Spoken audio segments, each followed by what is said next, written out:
failure way to greatness. Most people allow their fear of failure to outweigh their desire to succeed. When you're willing to fail again and again and again, when you make up your mind to become unstoppable, when you make up your mind to become a no matter what person, then that will then give birth to a part of yourself that you don't know right now. Imagine, if you will, being on your deathbed and standing around your bed, the ghost of the dreams, the ideas, the abilities, the talents given to you by life, and that you, for whatever reason, you never went after that dream. You never acted on those ideas. You never used those talents. You never used those gifts. And there they are standing around your bed looking at you with large angry eyes saying, "We came to you, and only you could have given us life. And now we must die with you forever."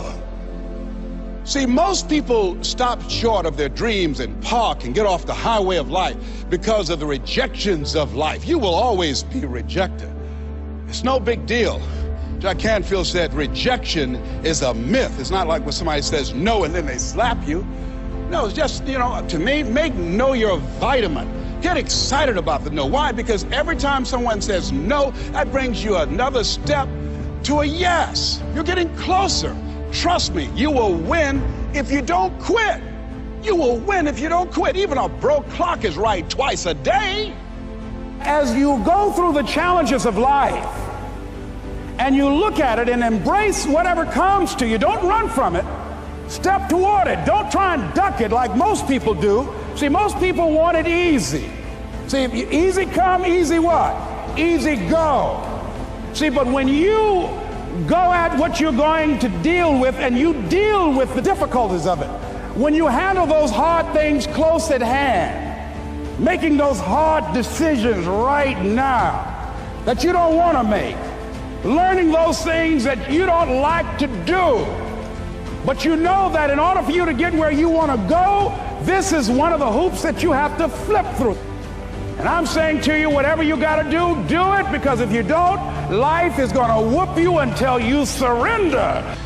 You have something that you brought to the universe, and that if you decide that my life deserves my developing this what I do well, and becoming the best at it, and mastering myself, and seeing what I have within me, if you decide to drop your buckets where you are and develop your gifts, I grant you, you'll never ever be without.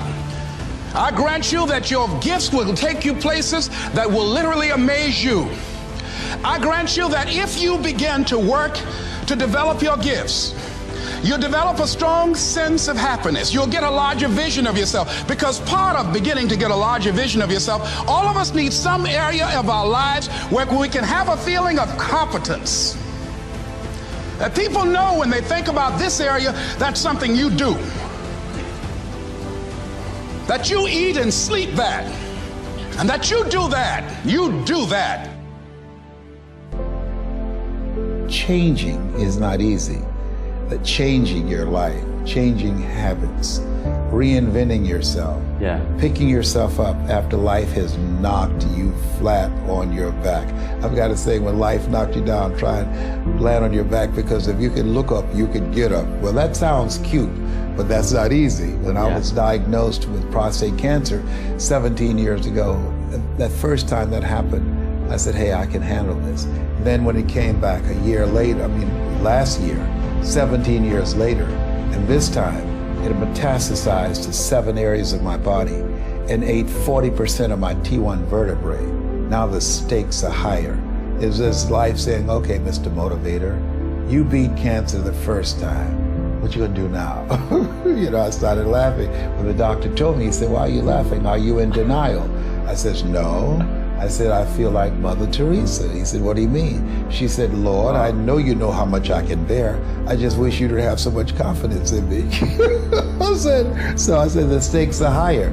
So I've got to dig in and got to fight more. Because at the end of the day, life is a fight for territory.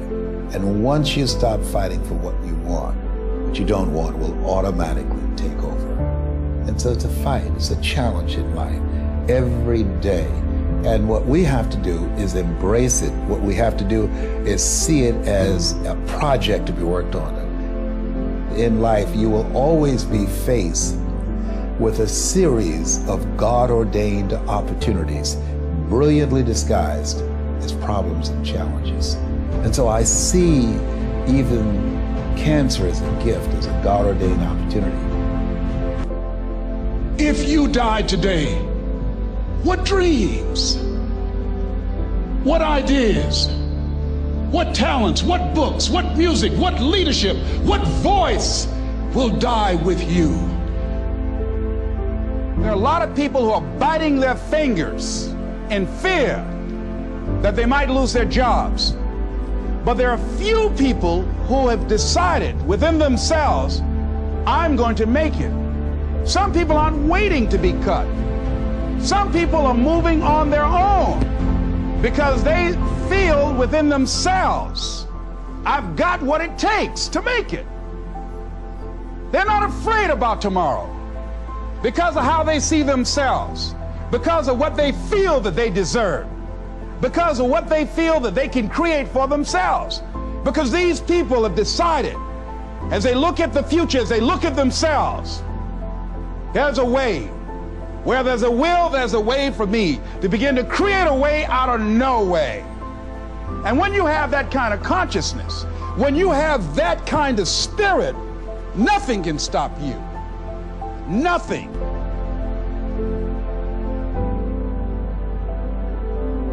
There's no secret to success. There's a system to success. And no matter what organization you become a part of, the system works if you work it. If you don't work it, it won't work. But it works if you work it.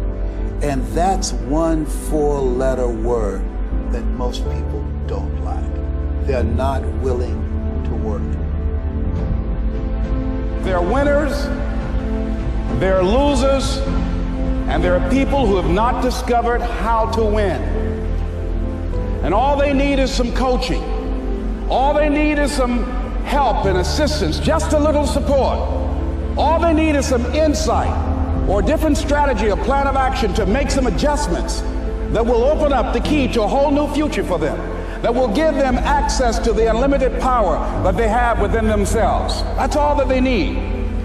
So what I want you to do is think about something you want for you, that's real for you, that's important for you, that will give your life some special meaning and power. And I don't even want you to say, I can do that.